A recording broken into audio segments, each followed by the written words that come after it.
I've been attached with the feeling of now waking up with you by my side.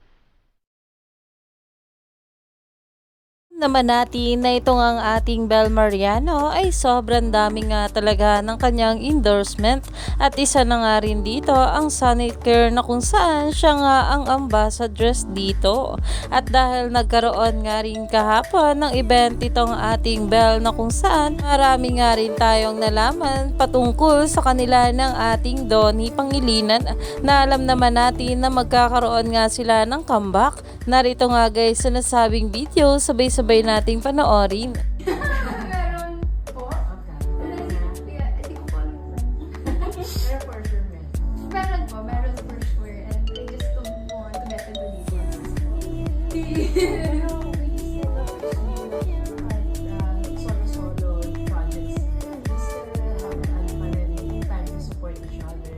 I saw you sa Roha that carpet Yes, you know, we're both very vocal about, supporting one another. And I'm happy that we're growing.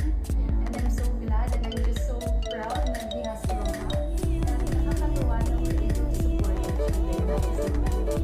Dahil nga rin dito ay talagang umani nga agad dito ng maraming komento na ayon pa nga guys dito Bel's excitement as she talks about the future project with Donnie.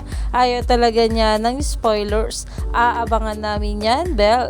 Plus I'm proud he has Roha. Iyan nga guys na kung saan ay talagang sinabi nga rin dito ng ating Bel Mariano na talagang nagsusuportahan nga sila sa bawat isa. Kaya naman stay tuned lang tayo for more update.